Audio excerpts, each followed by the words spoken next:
Class 12 chemistry NCERT chapter 2 में, जिस chapter का नाम है बिलियन। आज के इस लेक्चर में हम हेनरी का नियम देखने वाले हैं। इसके पहले हमने पार्ट 1 में बिलियन के प्रकार के बारे में हमने आपको समझाया था। जैसे सांद्रता के आधार पर बिलियन के प्रकार हमने बताया था, संतृप्त बिलियन, सांद्र बिलियन, तनु बिलियन, अतिसंतृप्त, असंतृप्त बिलियन। और अवस्था के आधार पर हमने आपको बिलियन के प्रकार को समझाया, जैसे गैसीय विलयन किसे कहते हैं, द्रव विलयन किसे कहते हैं, ठोस विलयन किसे कहते हैं। तो इस पर हमने ऑलरेडी आपके साथ साझा किया था। आज बच्चों हम यहाँ पर हेनरी के नियम को समझेंगे। हेनरी का नियम किससे संबंधित है, पहले ये जानना जरूरी है। जैसे आप सबको पता है विलयन दो घटकों से मिलकर बना होता है। एक तो आपका विलेय होता है, और दूसरा आपका विलायक होता है।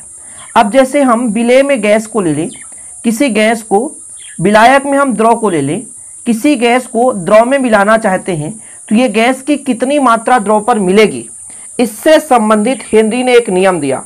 गैस की कितनी मात्रा द्रव पर मिलेगी, इससे संबंधित हेनरी ने एक नियम दिया, जिसे हेनरी का नियम कहते हैं। उन्होंने बताया कि किसी गैस का द्रव में विलेयता या किसी गैस का विलायक में विलेयता गैस के दाब के समानुपाती होता है।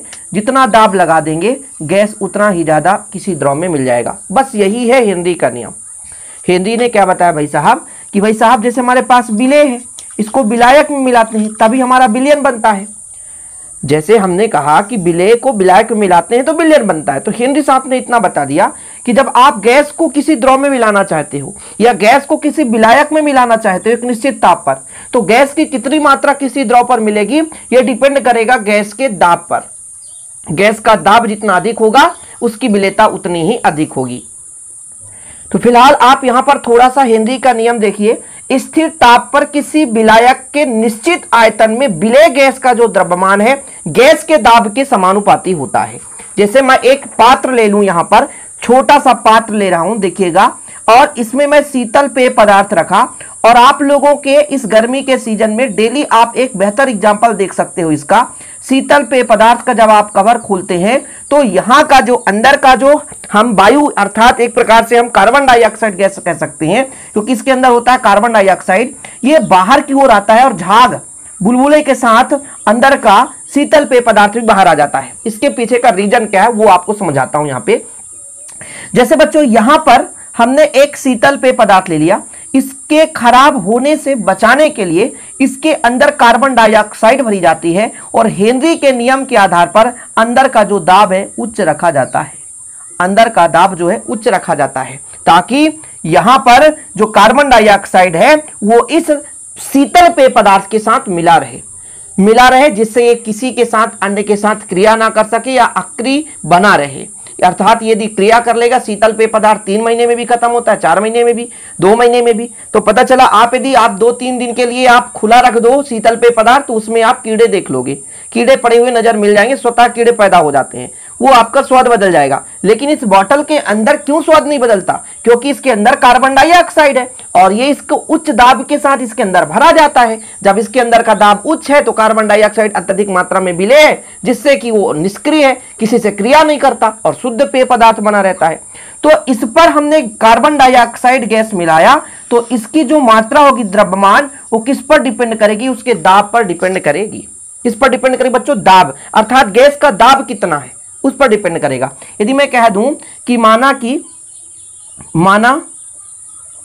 किसी गैस का द्रव्यमान स्मॉल m तथा आंशिक दाब कितना है, P है, तब हेनरी के नियम से हेनरी का नियम क्या कहता है कि जो हमारे पास गैस का द्रव्यमान है वो डिपेंड करेगा दाब पर, डिपेंड करेगा कितना दाब है।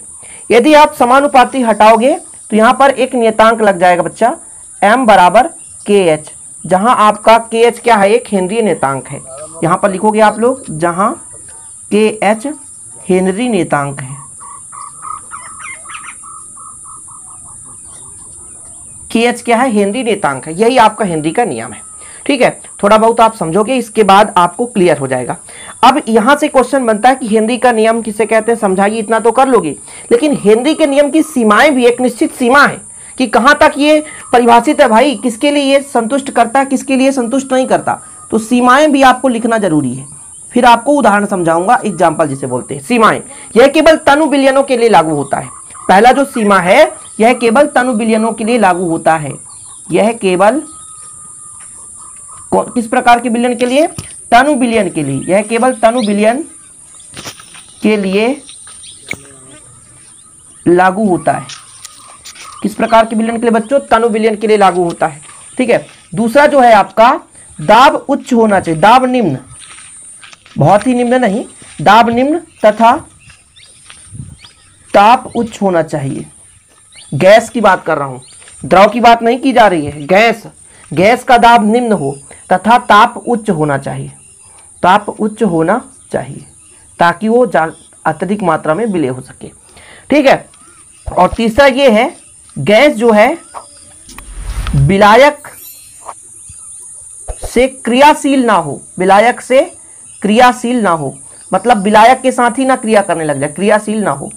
मेरे कहने का मतलब आप समझे कि भाई साहब, यदि जिस हम गैस को किसी द्रव के साथ हम मिला रहे हैं, यानी उसकी विलेयता को बढ़ा रहे हैं, तो ऐसा ना हो कि उसको सुरक्षित करने के लिए हमने गैस को मिलाया और वही गैस उस द्रव के साथ क्रिया कर लिया। तो ये प्रॉब्लम ना होना चाहिए भाई। गैस जो है उस विलायक के साथ सक्रिय ना हो, क्रियाशील ना हो। ठीक है, ये आपकी सीमाएं हैं।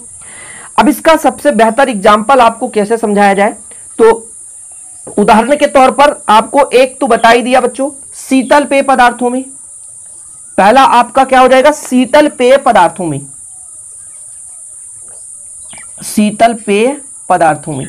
ठीक है, शीतल पेय पदार्थों में हम हेनरी का नियम का अनुप्रयोग है ना उपयोग में लाते हैं। जैसा कि आपको बता दिया गया कि भाई साहब, कार्बन डाइऑक्साइड को शीतल पेय पदार्थों में अंदर रखना तो दाब उच्च रखा जाता है।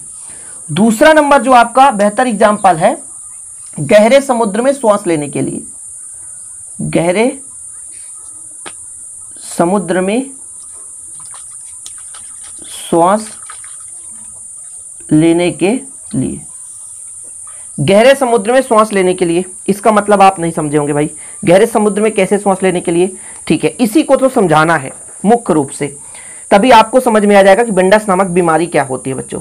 तो फिलहाल गहरे समुद्र में श्वास लेने के लिए दो अनुप्रयोग आपको पता हो गया, दो एग्जाम्पल्स आप समझ गए कैसे। देखिए पहले क्या होता था, पहले की मैं बात कर रहा हूं। ठीक है, पहले जो हम प्रयोग करते थे ऑक्सीजन प्लस N2, लेकिन अब जो प्रयोग किया जाता है वो ऑक्सीजन के साथ हीलियम। थोड़ा समझिएगा, गोताखोर ऑक्सीजन के लिए जिस सिलेंडर का प्रयोग करते हैं, तो पहले ऑक्सीजन और नाइट्रोजन से भरे सिलेंडर का प्रयोग करते थे, किंतु बाद में नाइट्रोजन को हटाकर उसके जगह हीलियम गैस का प्रयोग किया जाना तय हो गया और आज भी किया जाता है। इसके पीछे की रीजन क्या भैया? देखो, जैसे मैंने कहा कि ये पृथ्वी का तल है, थोड़ा समझिएगा, पृथ्वी का तल है। ठीक है, और नीचे की ओर जाते हैं बच्चों तो दाब हमारा उच्च हो जाता है, यानी दाब अधिक होता है। तो जब व्यक्ति नीचे जाता है और ऑक्सीजन के साथ N2 गैस को लिया तो ये रक्त में विलय हो जाता है, रक्त में विलय हो जाता है, मतलब ऑक्सीजन के साथ साथ N2 गैस भी रक्त में विलय हो जाता है। तो जब तक वो समुद्र के अंदर है, मतलब पृथ्वी तल से नीचे है, तो वो जो आपका N2 गैस है वो शरीर के विभिन्न भागों में रक्त के साथ विलय है, किंतु जैसे ही व्यक्ति ऊपर आता है तो N2 जो हो जाता है अविलय हो जाता है, N2 जो होता है अविलय हो जाता है, और इस अविलयता के कारण बेंडस नामक बीमारी उत्पन्न हो जाती है, अर्थात शरीर में दर्द हो जाता है। तंत्रिका तंत्र में, तंत्रिका स्पंदों में जहां जहां थोड़ा बहुत रिक्त स्थान है वहां पर ही प्रभावित करता था और एक बीमारी उत्पन्न करता है जिसे बेंडस नामक बीमारी कहते हैं। भाई रक्त में बुलबुले बन जाते हैं ना, सिंपल है, रक्त में बुलबुला बन गया। जहां रक्त एकदम प्योर बहना चाहिए वहां बुलबुला अवरोध करने लगा, जैसा रक्त बहाव होना चाहिए वैसे नहीं हो रहा है।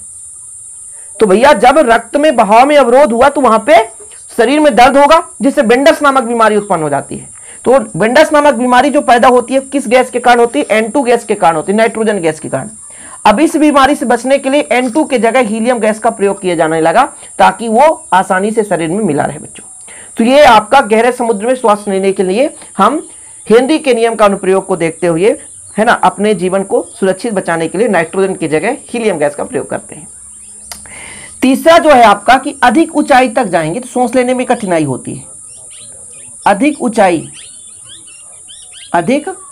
ऊंचाई पर श्वास लेने में कठिनाई। मतलब जब हम ऊपर जाएंगे तो वही है, ऑक्सीजन की सांद्रता में कमी आ जाती है। जैसे जैसे आप ऊपर जाओगे तो ऑक्सीजन की सांद्रता में कमी, यानी ऑक्सीजन का आंशिक दाब सतह से अपेक्षा कम हो जाता है। ठीक है, इसी कारण से जब आप ऊपर की ओर जाओगे थोड़ा सा कमजोरी महसूस होता है। आप ऊपर की ओर चढ़ोगे, किसी भी मान लीजिए माउंटेन में आप चढ़ोगे तो धीरे धीरे आपको थकान महसूस होने लगेगा। क्यों? क्योंकि वहां उतना ऑक्सीजन नहीं मिलेगा, ऑक्सीजन का उतना दाब नहीं हो पाएगा, क्योंकि दाब वहां पर कम हो जाएगा। रक्त में विलेयता के लिए भाई पर्याप्त उसके पास दाब होना चाहिए। जितना दाब पृथ्वी के सतह पर है ऑक्सीजन के पास, उतना ही दाब हो। आप ऊपर जाते जाओगे दाब कम हो जाएगा, रक्त में ऑक्सीजन उतना अधिक नहीं मिल पाएगा, जिससे कमजोरी महसूस होने लगता है। ये रीजन है बच्चों। तो इस प्रकार से हेनरी का नियम कंप्लीट हो गया। मानता हूं कि आप लोग तैयार कर लिए होंगे। वीडियो पसंद आए तो लाइक करके शेयर कर दें। एक छोटा सा वीडियो आपके लिए काफी हेल्पफुल रहता है। चैनल पर नए, चैनल को सब्सक्राइब कर लें। ऐसे वीडियो पाने के लिए बच्चों बेल आइकन प्रेस